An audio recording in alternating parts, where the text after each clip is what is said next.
Ruler School is brought to you by Happy Little Hug Factory and these amazing patrons. Thank you for your support. Enjoy the video. Hey there, rulers. Welcome back to Force of Will Ruler School. This is DMO73, bringing you the first feature match of 2019. And I am playing a very, very silly list that was sent to me by Ryan Miles and the ARG team. They had kind of mentioned it on the Teacher's Lounge, this idea of playing Arcana of War. This deck is very much a meme. They were just being very silly, but they did send me the list, so I said, you know what, let's go ahead and kick things off with a little bit of interesting gameplay here. And I am playing the ARGcana of War. So I'm playing an Arcana of War list. No Energized, just the two filters. And I'm playing against Kenneth, who is playing his take on Pandas, Tigris, specifically. So yeah, we'll have to see how this goes. The whole idea kind of initially was for the ARG, like the Arcana of War list was you were playing a deck that has monocolor stones, but we still want to potentially have access to Lorite. So what's good in monocolor? We know that blue is very strong in monocolor, specifically machines, but then it needs Lorites, right? So why don't we play a ruler that makes it so we can just have two on-demand green will for Lorites? So the Arcana of War list is literally that. It's a machine list with green access via the filter runes for Lorites, just to be able to answer it. So if you're looking for any kind of super unique spicy tech, that's pretty much as far as it's going to get. The idea being that you had those Lorites to be able to stop the time spinning witch plays, and then you could just have this very, very aggressive kind of field control that comes with a machine start. So if you see me some flipping around some cards here, it's because when I was sleeving some stuff up, I just had elf tokens still in place for the Lorites, so I'm just quickly putting the Lorite that I had drawn, making it an actual Lorite. So obviously we know that I'm starting with Lorite here. And it's good that I'm going first, because I can't possibly have Energized, so I want to be able to get that first stone call anyway.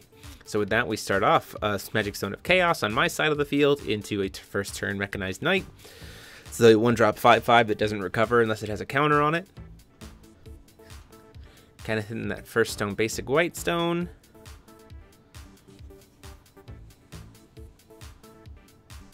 Trying to decide what he wants to play here, whether he wants to take the time to ramp, or maybe play a 2-drop. Does decide to play the Acolyte of the Sun to get that potential ramp out, meaning that he'd be a potential 4 will on his next turn if I can't answer it. Magic Stone of Dramaturgy, playing that Sky Round. Acknowledging that I'm probably not gonna, that I'm not gonna get to recover this, but still getting to swing in for 6 damage. Deciding to say, yeah, that's fine. I'll go ahead and take it, taking him down to 34.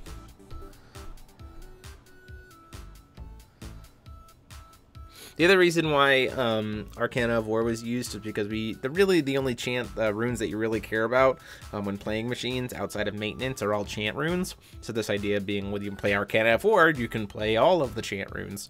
You don't have to worry about playing pure runes. So we still get access to the ones that we need.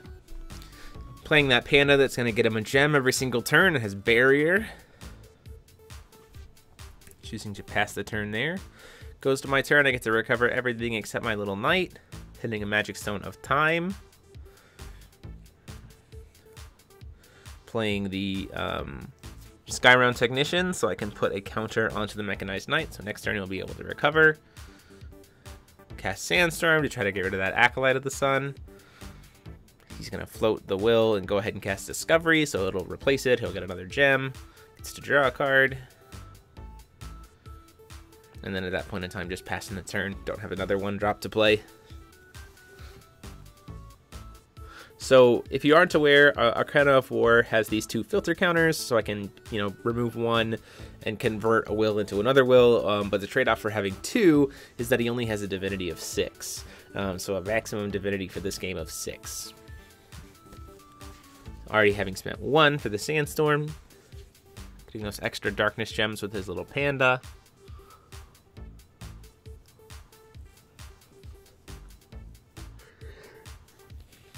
This is a new Renaissance, so he gets to banish a Darkness Gem and then generate 3 Darkness Gems. So very clearly trying to use Tigris to become kind of the kill card here for clearing my board with the Darkness Gem effect.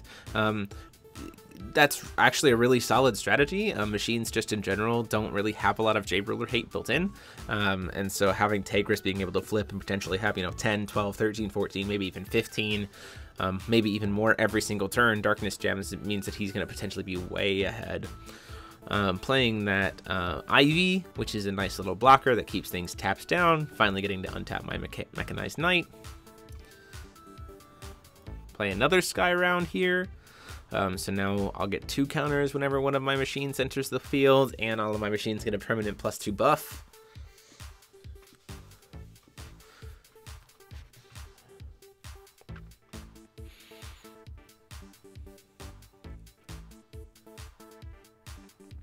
Swinging in for 8. Decides to block. I say that's fine. So I'll go ahead and swing in the other guy at the Ivy, and because Ivy wasn't blocking it, I'll still get to recover the Sky Round Technician, but the Mechanized Knight will not be able to recover for another turn. Triggering and getting another gem. Seeing I have 2 will open right now, I'm sitting on key. I have a Keys' Call in hand. Playing another of those Acolytes to ramp ahead a little bit further.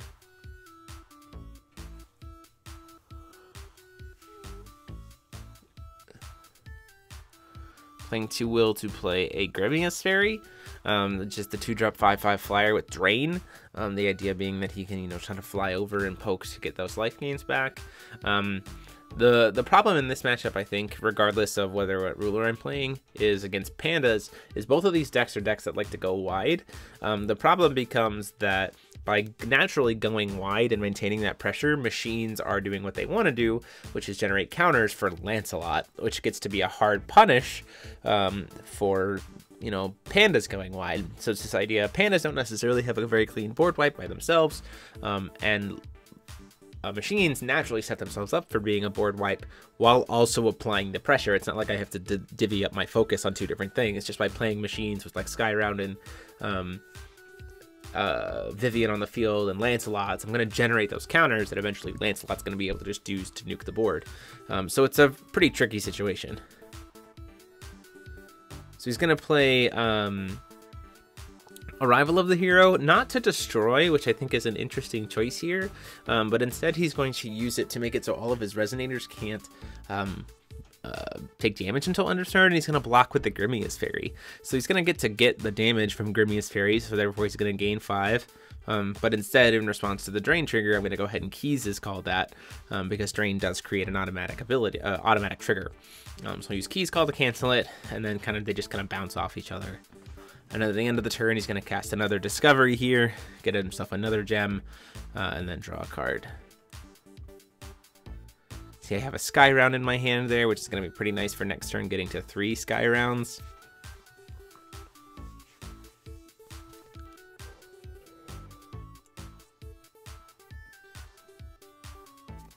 Generates another counter here.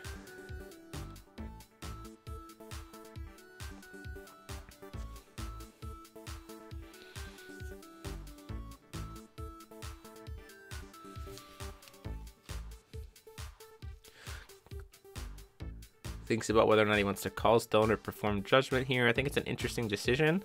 I do have a lot of stuff on board, a lot of counters on board. Things are very, very big, so we'd have to start spending those counters pretty quick in order to start clearing my board. Vivian is a 9/9. Mechanized Knight is a 10. It is also a 9/9. Skyround Technician sitting as an a 10/10. Lancelot's also an 11/11. He's going to perform Judgment. In response, I'm going to go ahead and nuke his board. The idea here being to make it so that his J/Resonators don't have abilities until end of turn, so that he won't get the trigger when it enters.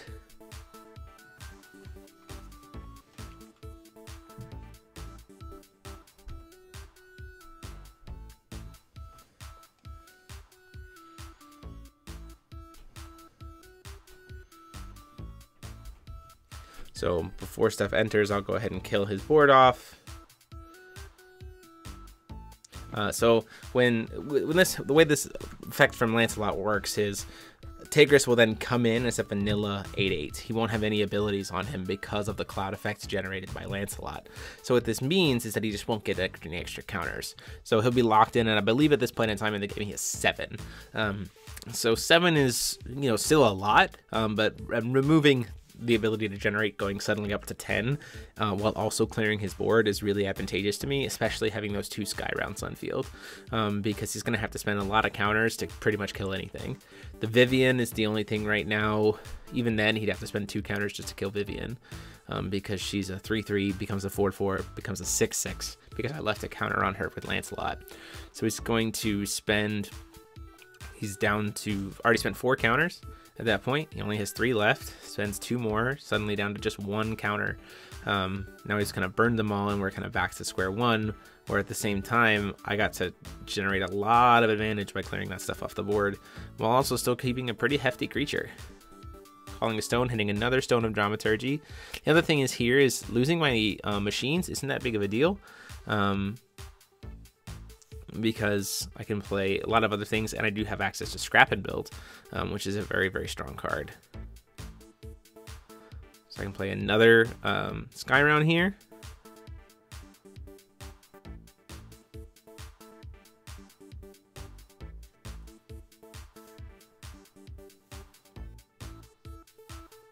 Trying to decide exactly how I want to play this.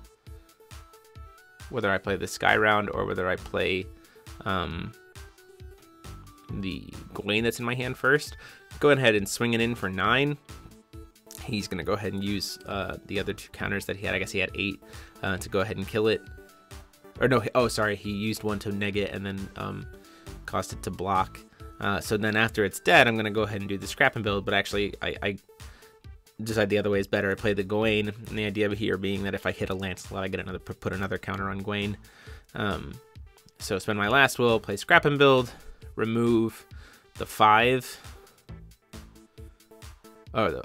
machines that were in my graveyard. I do hit another Gawain, so that's going to also get to come in with 3 counters because of the 3. So those are both swiftness, and they're both 14/14s, with being what they're at. Oh, and I think instead of doing a stat neg, he pumped up. Oh, he pumped up Tigris instead of doing a stat neg. So now the Gawain is going to come at the Tigris to try to kill it. 13/13 versus 14/14. Even if he uses the black gem at this point, it would just turn out to be a trade, because it already has taken 9 damage. So he's like, that's fine, I'll just go ahead and kill it. Probably would have been a good idea to use the black gem, at least to make it a trade, rather than letting me keep a second 14/14 on board. So now he's going to be taken down to 20 life. And at that point in time, we pass the turn.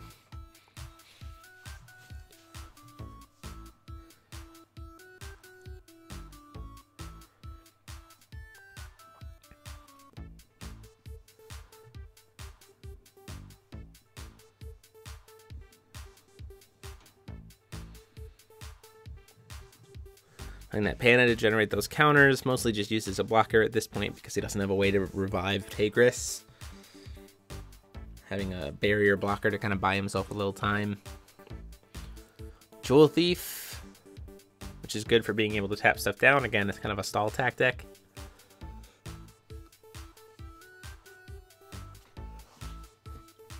Going to my turn, calling another stone, hitting a Magic Stone of Time.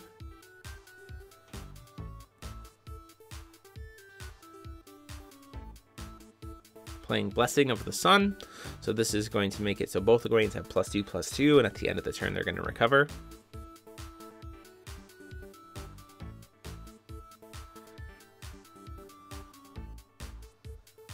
Playing Lancelot. So both of them are going to get even bigger. So we have 4 counters on Lancelot, and then 4 counters each of the Gawains.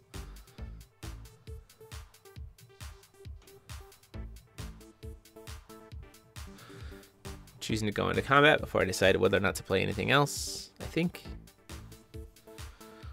So that's coming at him for 15/17, saying before I move into combat.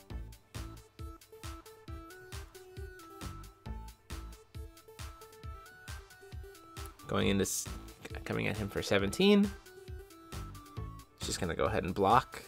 I think the smarter move would have just been to tap it down in response to moving to combat, but he's gonna use Naughty Child's Chastising here on the one that's swinging at him directly. So I'm gonna remove 3 of its counters to kill the other panda, which I can't because it has barrier. It's a misplay from both of us. And then he'll get to kill it, and he'll get to gain, so he'll gain 11. Wait, 9, 10, 11, 12, 13, 14, 15, 14 life there.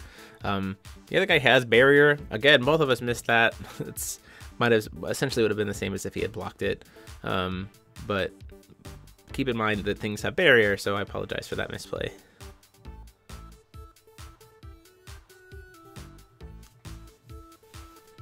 Sitting on a Merlin in my hand, I think, which is to set up for the next turn. Use the last 2 stones of Dramaturgy to put an extra couple counters on Lancelot, just to have the 10. I see that Panda Queen, Rose Quartz coming in. He's not going to get to do much, because he doesn't have any other pandas. He has to pay full price for it.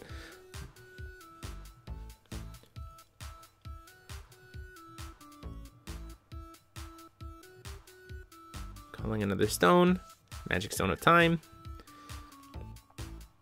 Playing a Vivian. He's going to get to come in with 3 counters on her.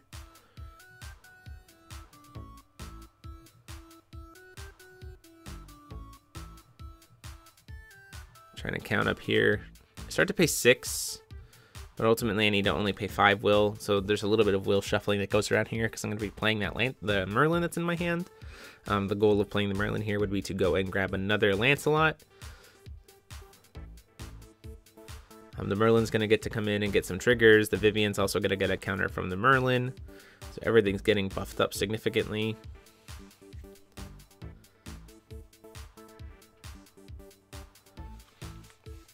The Lancelot comes into play. And then the Vivian, the Lancelot, and the 3 Sky Rounds will trigger again. Thus getting me 4 counters onto the Lancelot. Another 2 counters onto Vivian. Because Lancelot will add a counter to her, and then everything else gets very, very large.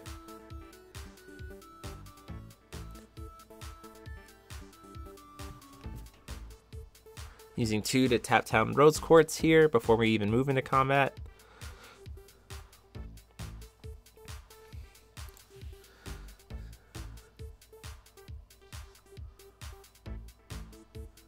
Swinging in for a grand total of 16. Going to use a Resuscitating Will to recover the Rose Quartz and try to block. I say that's not okay. I'm going to use Lancelot's effect and remove 3 of the counters from Merlin to kill him, so he can take his 17 damage there. And swing in with Lancelot, and that'll be the end of that game.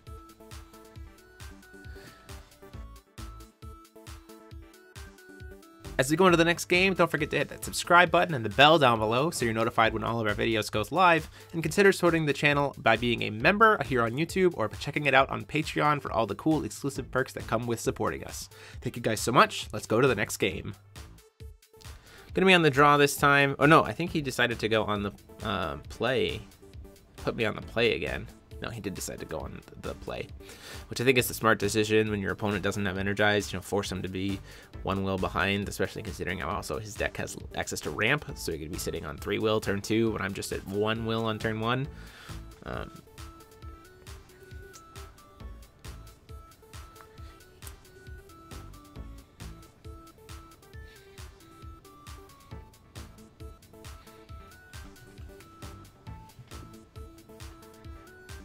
Calling that first stone, hitting a white magic stone.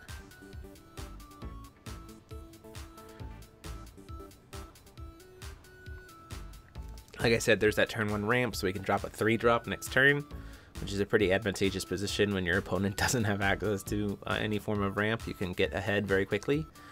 Donut Drone coming out. At the end of his turn, he's going to cast that Discovery, gets him to draw a card and gets an additional gem.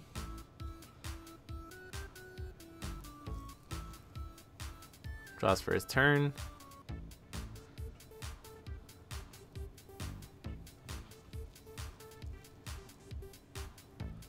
Calls a stone. Gets another white magic stone. Plays that Renaissance. Banishes the Darkness Gem, which he started the game with the Darkness Gem. Plays the second Renaissance. So he's at a total of 5 Darkness Gems already.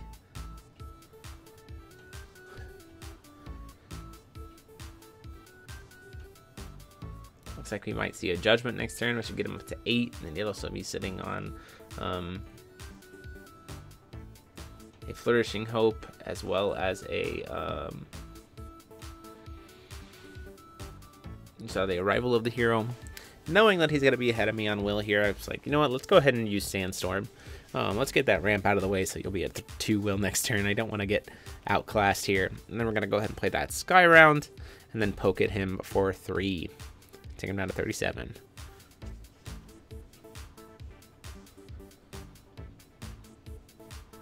Calling a stone, another light magic stone.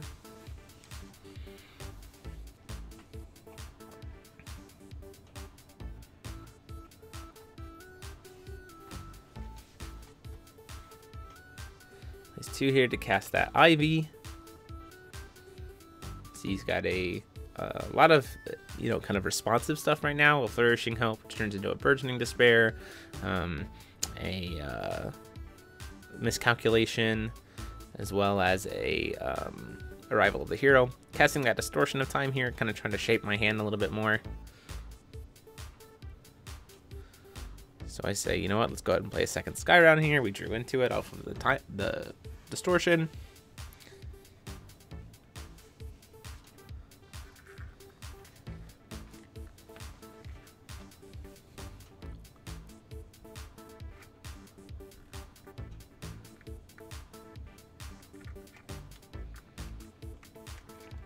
There's that Renaissance, ramps up even further ahead with those Darkness Gems. At this point in time, I'm getting a little concerned that I might see a Judgment pretty quick. And then suddenly there'd be so many Darkness Gems that I wouldn't be able to start playing creatures.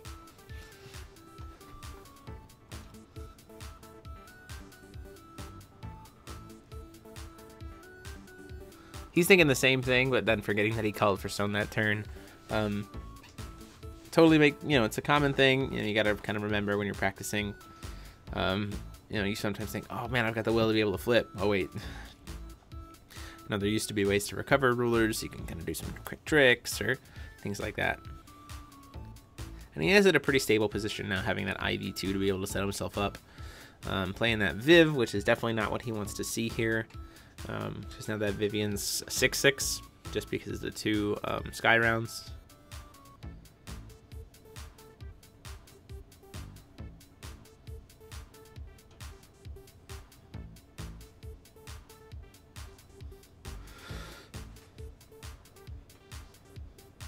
Playing Invitation here, so I get to go search for any card that I want.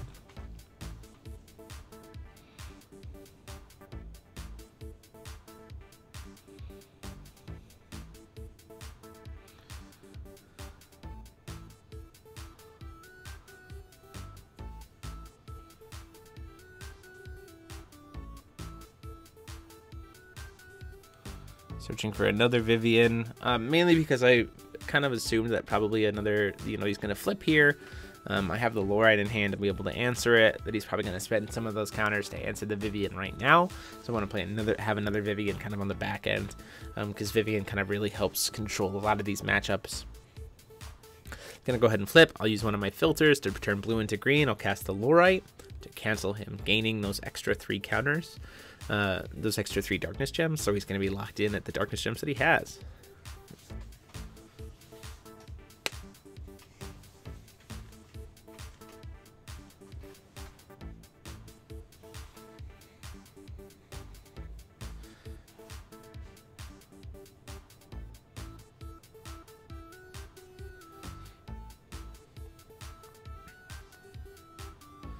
Using those Darkness Gems to kill off my Donut Drone, and then before he kills the Vivian, I'm gonna go ahead and finish the Viv, or use the 2 counters to tap down the Ivy here.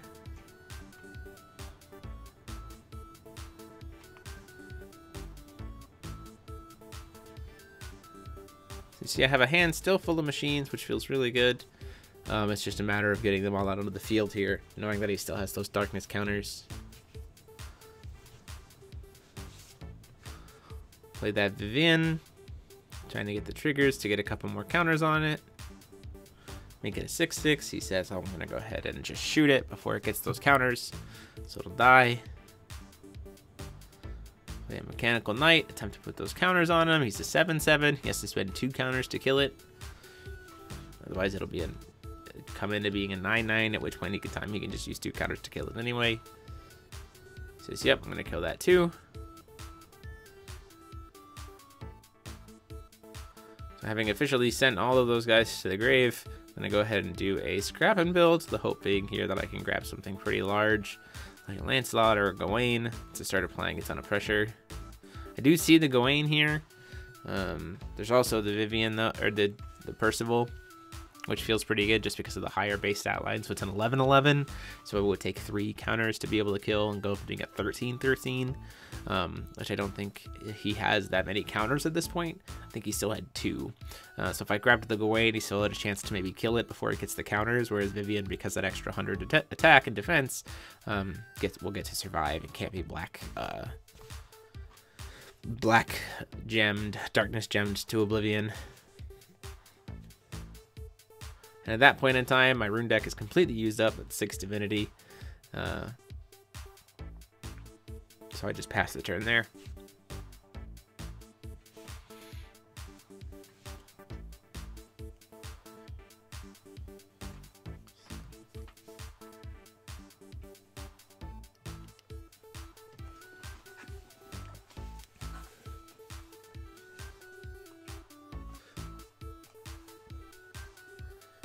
Pumps it up.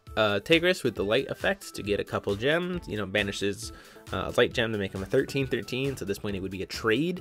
And seeing as the fact that he's got all that open will and he's light, which does have a lot of like destruction and silliness combo trick kind of stuff during combat, I'm probably just going to throw the Lorite under it, knowing that it might take a darkness gem and eat it. But instead he decides to use Ride level of the hero to kill it instead, and just hits me for 13. I think that was an interesting decision to not just use a darkness gem to kill it. Probably would have been more efficient.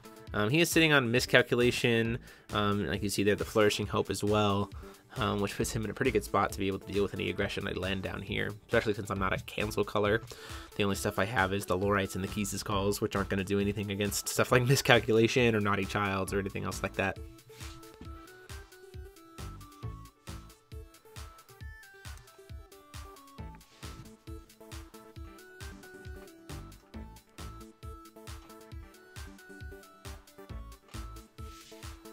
So you're going to see me going to combat here. There's a little bit of a clip. We had to deal with a slight issue. He goes ahead and does miscalculation. I go, well, in response, I'll go ahead and cast the Percival to then bounce that Percival back to my hand and put his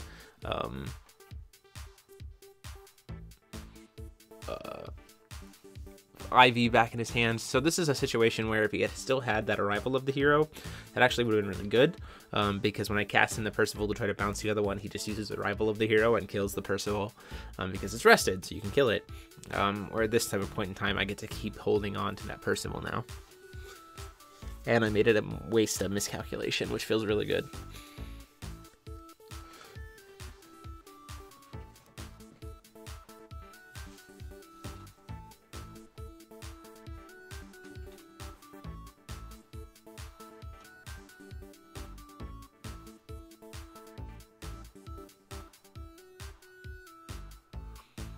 Plays 2, replays the Ivy. Passes the turn back to me after that. He doesn't really have a way to protect the Tigris or kill one of my, kill the Percival if he swings. So there's really no point. Might as well just use as a heavy blocker with that Flourishing Hope. Calling a Stone, hitting a Magic Stone of Dramaturgy.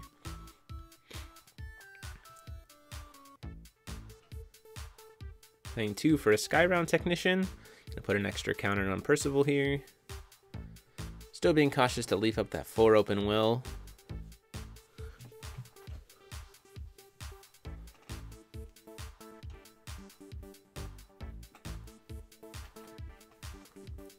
Playing a Lancelot.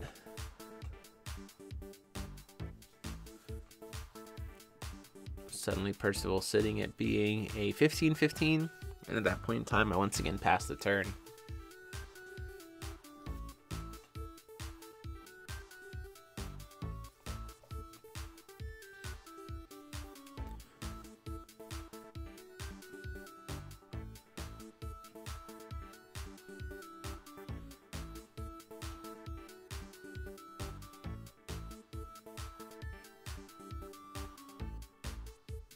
So he's sitting on, he's got the Panda that lets him destroy an addition, which I think would be a good idea at this point in time to try to kill one of those Sky Rounds. Also put the body on board. Looks like he has a couple of Naughty Child's Chastising in his hand as well. He's got that Grimius Fairy. So he has to make an interesting decision knowing that I could destroy any creature, how many creatures he wants to try to commit to the board. The other thing is too, is he's starting to fall behind on Will, that early judgment, really not getting him the necessary value that he really wanted out of it.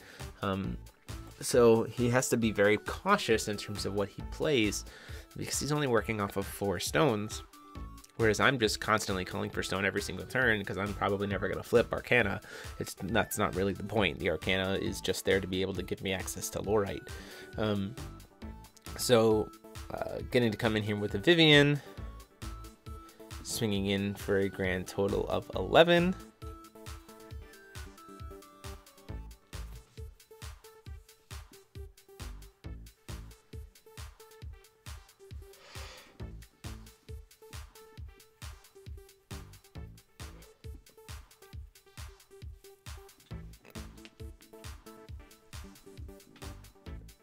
Thinking about whether or not to use that Naughty Child's Chastising, it seems like.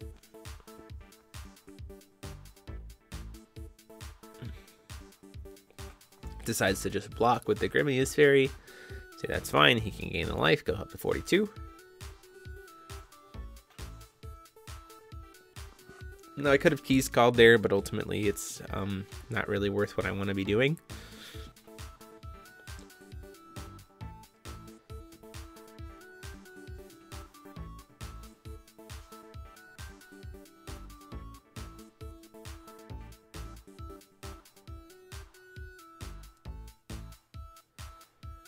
I'm going to go ahead and play the Naughty Childs here. In response, I'm going to go ahead and use Lancelot's effects to try to kill the Ivy and then flash in a Percival. Now, I might be wrong on the way this works, but this might have been a pretty big misplay for me, and we're playing it as if it would be a pretty big misplay. Because he doesn't have another Resonator to bounce, I'd have to look at the exact wording for Percival. I'm not entirely sure if I could even bounce this Percival back to my hand. So let me check. Because I destroyed it first, that was kind of my mistake. I should have attempted to bounce first.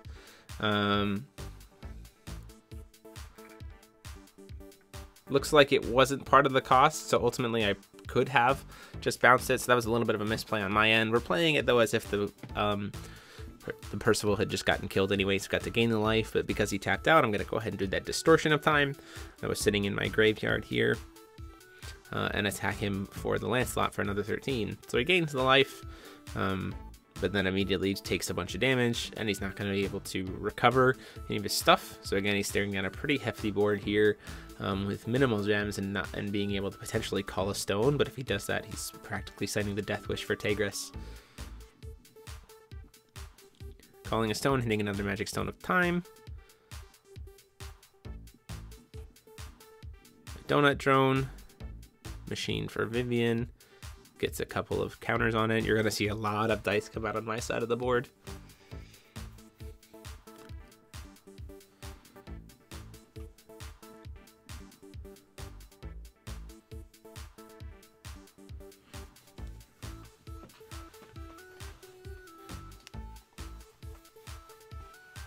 Swinging in for, at this point in time, it would be 13. Going to go ahead and try to give it that -5 to try to make it a trade, but in response I'm going to go ahead and use the Lorite to cancel the -5. using my second filter. Says that's fine. I'll go ahead and take the 13 then. Swing in for 11. It's gonna go ahead and throw it under the bus at that point. Swing in for another 11. Says that's fine. I'll take it. Down to 19.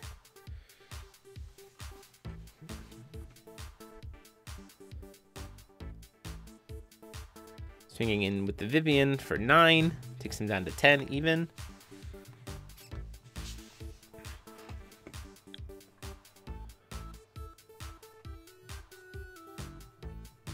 Using a couple of dramaturgy to put even more counters on the donut drone.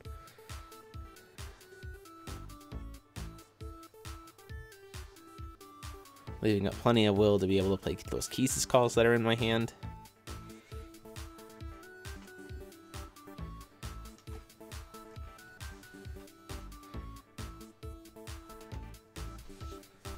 Discovery, mainly just to draw a card at this point. He's staring down a pretty... The problem is he's staring down a board that if he plays creatures is just going to get board wiped and then push him out of the game the next turn. Plays this Panda to try to destroy one of my my guys. Maybe get to go grab an addition. I'll just Keys call it. Lets me draw another card.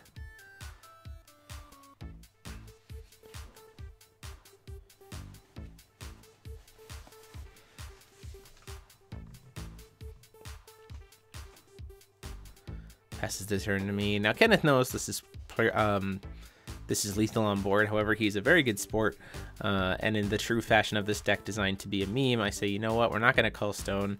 You're at 10 life left. We're going to finish this off with, if it's a meme deck, let's finish it off with a meme.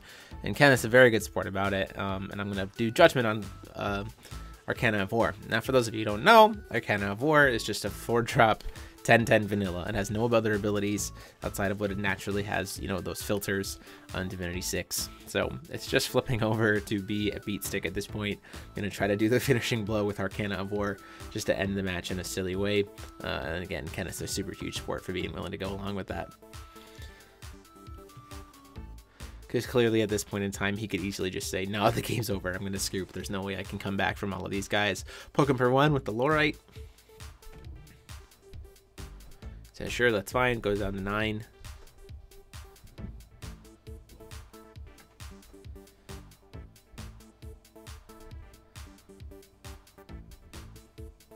Moves your recovery. Calls Stone. It's another treasure ore from the mountain. Gets a light gem off of it.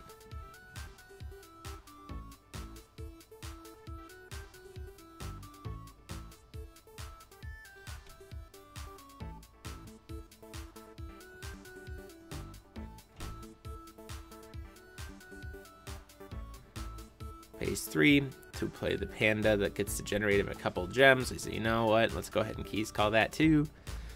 Draw a card.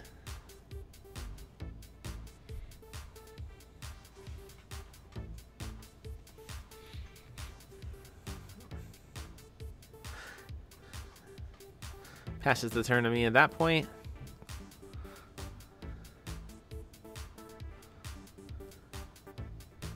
Playing a donut drone.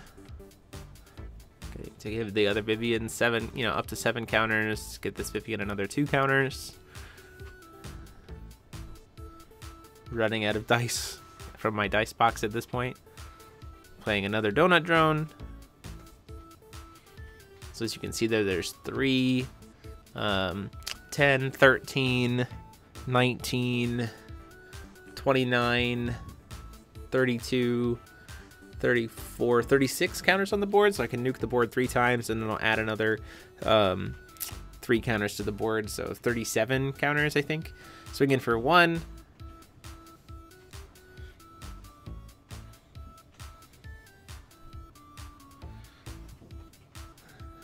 And then attempt to go for the lethal with the Arcana of War. Says I'm going to go ahead and block.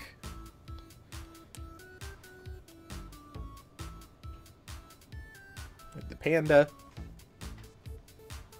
In response to the block, I'm going to go ahead and use Lancelot's effect to try to destroy it. Says in response to that, I'll try to use Resuscitating Will on it, or Flourishing Hope. Say, in response to the Flourishing Hope, I'll just use Lancelot's effect again to try to destroy it before the protection goes into effect. Our buddy Paul kind of reaching in to help kind of explain that to him.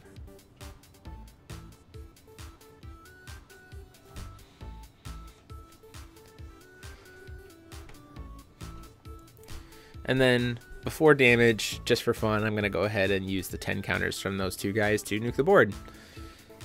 And then the 10 damage goes through, and that's the end of the game. Huge thanks to Kenneth for being willing to play this, and again, huge thanks to Ryan Miles and the ARG guys for sending me this meme list. It was a ton of fun. Hope you guys like it. Deck profile will be up later this week. Have a great 2019, and until then, class dismissed.